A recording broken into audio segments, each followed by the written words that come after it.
Hello, scholars. My name is Femi Adekoya, and you can call me the Flying Farmer. Yes. I'm a scholar like you, and I'm very fortunate to be sitting here to share my research and my work. I also happen to be 2019-2020 Commonwealth Shared Scholar, and this is another opportunity to enjoy the scholarship again for my PhD. From Adams University, I'm researching on the use of remote sensing for early disease detection and youth prediction. I also have a company called Integrated Area Precision. It's a precision agriculture technology company where we leverage drones, data, and analytics to empower farmers with insights and actions that promote sustainability and food security. Thank you. Talking about how indigenous knowledge and local practices play a significant role in building climate resilience. We know that our farmers, they hold, I would say, secrets to nature. We as scientists, we are also exploring and finding the secret to nature, and so that we can empower them both from observation, and this is not just one-time observation, but from ancient time. This knowledge has been passed down, knowledge about seed selection, knowledge about the time, when to plant, how to plant, to be able to sort of have a resilient production, right? Because for farmers, their plants are not just crop, like we say, it's investment. They're looking at investing their time, their labor into their farm to be able to feed their family, and beyond that, also make money to take care of household needs and all of this. So all of this still boils down to the broad word of resilient. Let me take from the point of my research. As I said, I am leveraging the application of remote sensing technologies. If I would say that in simpler terms, you have heard of drone technology, you've heard of satellite imagery, and these are technologies that we're using, coupled with artificial intelligence and some bit of computational work around modeling, helping them to be able to predict or quickly detect diseases. And one major disease of cassava is cassava mosaic virus disease. It cannot be cured, but we have to manage it. How can we quickly detect this and nip it in the bud, helping farmers, and again, this disease is also exacerbated by climate change. Higher humidity in the tropics, higher temperature, making the vectors to also, multiply faster, and then disease happens. When disease happens, farmers count loss, and when farmers count loss, they don't go back to the field any longer, and that breaks resilience. Not only that, there's no food for the populace to eat, right? So all of this connects. So we're using remote sensing technology to quickly detect diseases, and we also want to justify understanding how this disease affects the yield, because that is the goal. It's not just a beautiful plant. You want to harvest cassava to feed and to sell, right? So that's what I'm doing now. And on the field, have been in the agricultural sector practically for 15 years, working with farmers. It's fact that farmers know what they're doing. They know what they want. When I bring technology to them, it has to solve their problem. They look at it and making it relatable, or more importantly, making it inclusive. How do we use this disease map, combining it with their local practice of mulching? Mulching will save them water, as erratic rainfalls. Mulching will help them with this, weed control.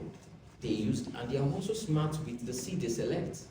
They know which seed does well at what time. They also know when to plant rightly, because planting date really matters. What crop or what variety of cultivar to select at a particular time, because different varieties perform differently at different times. They know this. What we, or I as a scientist or an innovator, is to innovate and give to them information or insight that empowers them to take their practices and be more resilient. Cyanide is not a disease. It's a chemical. It's also found in the seed of apple. You have heard of some apples are poisonous, so that's the cyanide. It's a poison. To relate to cyanide, plants do not generate chemicals just because it's chemical. They do that as a control mechanism for pest disease. Yeah. Right. So we as breeders or scientists, we breed for that in collaboration with food scientists. We breed to know how can we get. We as humans, we don't want to eat cyanide, and we don't want to actually process too much, waste time, energy in processing. So how do we breed for low cyanide in plants, right? And the plants still remain resilient. That still comes to my research in crop modeling. We're now empowering breeders. Cassava could take 12 to 18 months to even have one cycle, and for you to develop a variety, you might spend up to 10 years or more. Right, so with crop modeling, we can be able to do this thing in silico, that's like simulation in the computer, and we can, in different climate scenarios, we can be able to simulate which variety, which crop will be best, considering all of the context, maybe cyanide, maybe disease, like I'm working on, right? So these are the ways that we can do. And I also want to mention that we as scientists, our goal should not be to antagonize the existing knowledge or practices of farmers, but to validate and also to improve on it. And in that way, we can be able to harmonize scientific knowledge and indigenous practice of knowledge, and for better climate resilience. As researchers, where we start from, we don't start from the lab. We first start from the field. Where is the current knowledge? And not in the shelves, but with the farmers. We have to not just breed for them, create knowledge for them, but with them. So when we do it from the start to the finish, the adoption of the new technology or innovation would be rapid and accepted. Unlike, we created it in the lab, I just thought about it, it's an hypothesis, I think they should work, and throw it on the table of farmers. Of course, farmers, you do your thing, we do our thing, right? But if you make it collaborative, inclusive, we can be able to see adoption, and then there is the outcome of resilience. You're now talking about adoption. Also, when he was presenting, I also had a question on adoption. Especially you said that it's into the technology aspect of things, the drones and whatnot. I'm from Malawi, yeah? So now I'm thinking in the farmer perspective of Malawians, I'm like, okay, fine, the world is going digital. That as an educator is also, I'm able to know, the farmers may not be that much. How did you get to sell out the idea of farmers being able to use this technology? And isn't it expensive? Because you're talking about efficient resource use, maybe in the use of the drones, you can easily detect diseases. How do you sell it? Because the farmer will be like, I can see with my eyes. After all, we're talking about indigenous knowledge. And my farm, I know my farm that this is the section where this disease may be usually attacked. So how do you get to do it? So, funny and the unfortunate thing with the disease I'm working on is if you can see it, your yield is gone. So, farmers know this. And I want to also say, farmers are not naturally antagonistic. Because I'm a farmer, I said I've been in this sector for 15 years. Farmers rely on what works. As far as you can demonstrate how it impacts them positively. We want the how. How did you do it? Okay. Yeah. And I think in the statement there is demonstration. So when we use drone technology, I also know that Malawi is a home for African Drone and Data Academy, ADA. Yes. You also have drone corridors. We do demonstrations. Even for my company, I also train youths. You have demonstration farms. We just have demonstration. We go to the farmers. We go demonstrate to them. They see for themselves. They do assessment of whatever we are doing in their own understanding, and they are able to relate how we use the drone or disease map, look at it, this is what and they are able to confirm. That's why I said we're not using this technology to antagonize, but to confirm.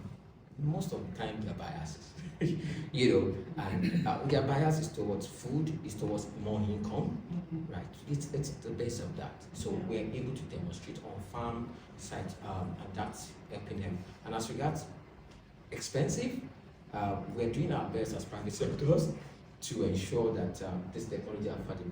But we must be sincere. Many times, or at the early stage of technology and cheap does not always come in the same sentence. This is where we need the government and development organization to pay for the cost of some things to subsidize. They subsidize in research, subsidize in grants, subsidize in, and also we as business people, I'm talking from a business angle, creating a business model that ensures that adoption is rapid while we are also not hindering profitability. Here, this cropping or intercropping, different farming systems are also one of the local practices to which farmers adopt to improve their climate resilience, right? And we have technology at different complexities or scale or level to help. And now we're talking about artificial intelligence. With a mix of artificial intelligence, in fact, drone technology gives us a higher resolution in collecting imagery that typically sees not just only one crop, but sees multiple crops. And we can go as low as less than 1 cm in resolution, right? We're going to have satellite imagery, but that actually the resolution might be larger. Larger means not so detailed, but we can get some information. And now we're talking about artificial intelligence, computer vision, what your eyes can see with your phone, and embedded with some models could be able to see that. We're able to see, okay, this is maize planted in cassava. And of course, cassava is a secondary crop where I come from. It's a secondary crop, apart from industrial growers. It's a secondary crop. You plant it with pepper, you plant it with maize. On one heap, you find pepper, you find cassava down, and you find maize, right? Three crop, it's the same. But we can be able to use just our phone to detect disease.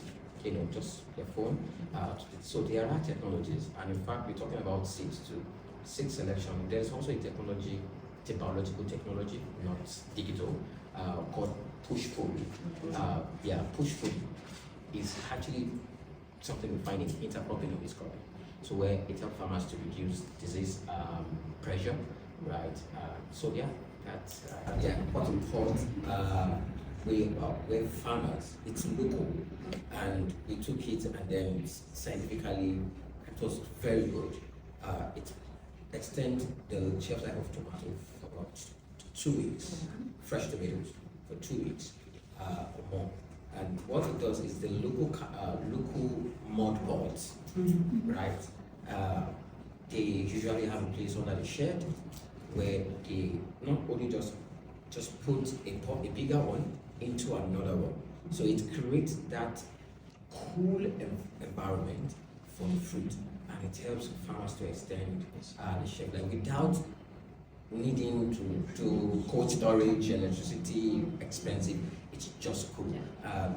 They don't also only use pots, they also use clay structure and build it around, and that's actually something I found as a good example in relating to the topic.